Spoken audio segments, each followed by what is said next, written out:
I'm Ron Paul, and I approve this message because I want to take time out from my campaign so my family and I can wish you and your family a very Merry Christmas, a joyous and happy holiday season, and an absolutely great 2008. Oh, the ancient Yuletide carol, la la la la la la la.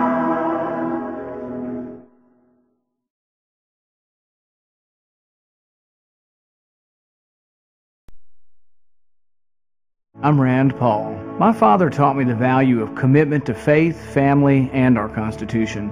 The Tea Party began as a protest against politicians who supported more debt and bigger government. My father, Ron Paul, stood against the establishment and against government bailouts. He's always stayed true to his principles and convictions.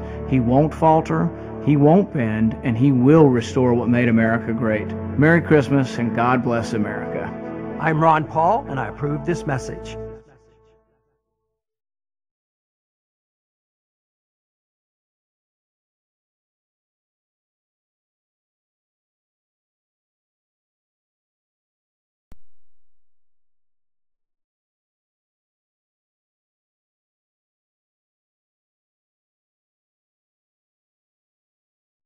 In the Bible, in the Old Testament as well as the New Testament, Christ was recognized to be the Prince of Peace. He was never to be recognized as the promoter of war. And he even said, "Blessed are the peacemakers, for they shall be the children of God." He never said, "Blessed are the war makers." It was the peacemakers that we must honor and protect.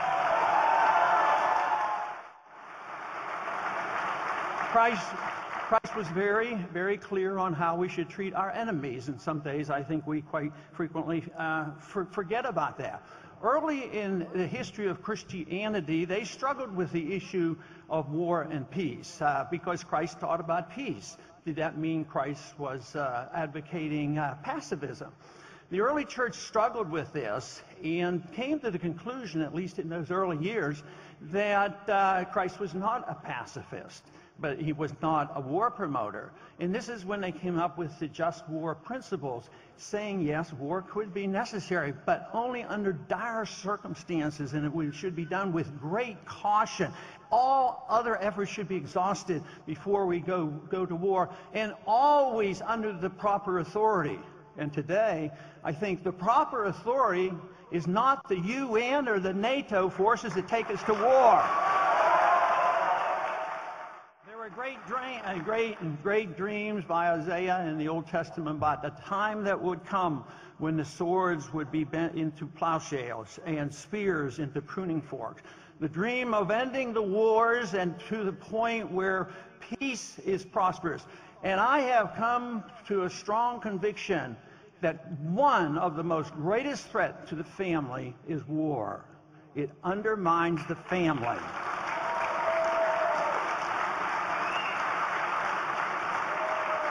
Just in our last decade, an undeclared war that we're dealing with, we've lost over 8,500 men and women in our armed services. We have 40,000 who have returned, many of them with severe amputations, and is in essence forgotten by the general population of this country.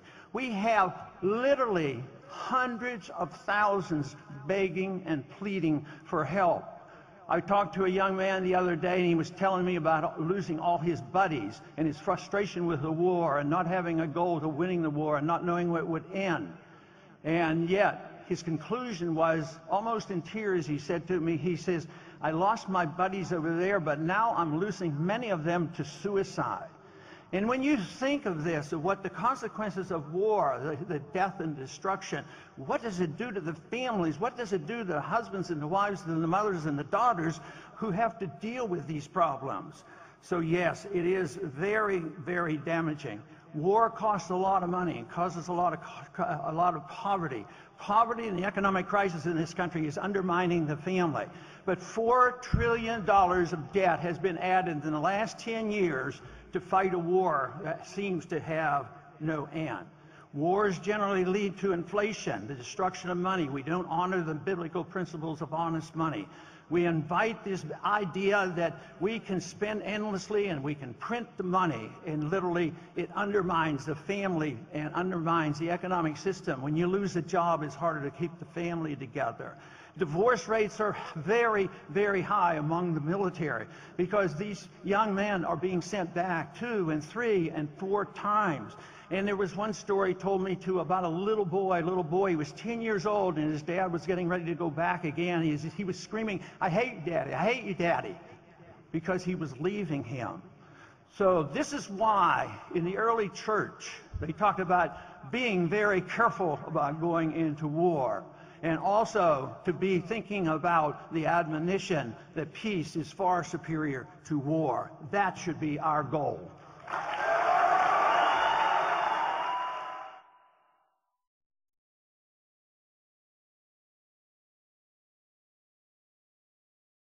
Hello, this is Ron Paul with your weekly update for December 26th. Little by little, in the name of fighting terrorism, our Bill of Rights is being repealed. The Fourth Amendment has been rendered toothless by the Patriot Act. No more can we truly feel secure in our persons, houses, papers, and effects when now there is an exception that fits nearly any excuse for our government to search and seize our property. Of course, the vast majority of Americans may say, "I'm not a terrorist, so I have nothing to hide." However, innocent people are wrongly accused all the time. The Bill of Rights is there precisely because the founders wanted to set a high bar for the government to overcome in order to deprive an individual of life or liberty. To lower that bar is to endanger everyone. When the bar is low enough to include political enemies, our descent into totalitarianism is virtually assured. The Patriot Act, as bad as its violations of the Fourth Amendment was, just one step down the slippery slope. The recently passed National Defense Authorization Act continues that slip toward tyranny and, in fact, accelerates it significantly. The main section of concern, Section 1021 of the NDAA Conference Report, does to the Fifth Amendment what the Patriot Act does to the Fourth. The Fifth Amendment is about much more than the right to remain silent in the face of government questioning. It contains very basic and very critical stipulations about the due process of law. The government cannot imprison a person for no reason and with no evidence presented or access to legal counsel. The danger of the NDAA are its alarmingly vague, undefined criteria for who can be indefinitely detained by the U.S. government without trial. It is now no longer limited to members of Al-Qaeda or the Taliban, but anyone accused of substantially supporting such groups or associated forces. How closely associated? And what constitutes substantial support? What if it was discovered that someone who committed a terrorist act was once involved with a charity? Or suppose a political candidate. Are all donors of that charity or supporters of that candidate now suspect and subject to indefinite detainment? Is that charity now an associated force? Additionally, this legislation codifies in law for the first time authority to detain Americans that has to this point only been claimed by President Obama.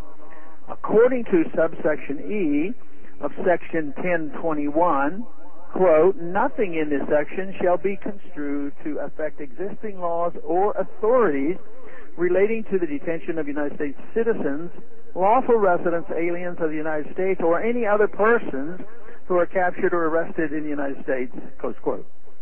This means the President's widely expanded view of his own authority to detain Americans indefinitely, even on American soil, is for the first time in this legislation codified in law.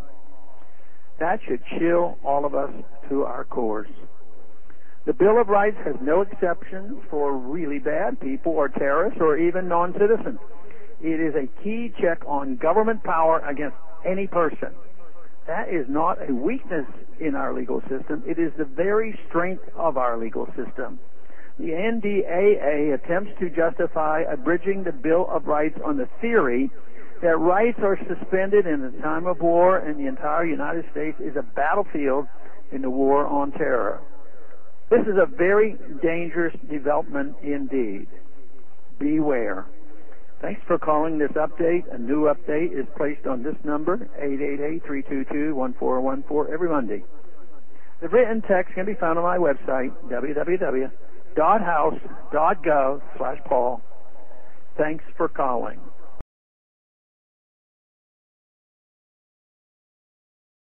And I moved to Blownox 5 years ago. I'd like to thank you for all of you recognizing the truth, and most of all, recognizing Sunshine Law and defending the Constitution and our residents of Allegheny County, and with your bright example of how you conduct yourselves. You can give further examples to other communities, since we share same solicitor.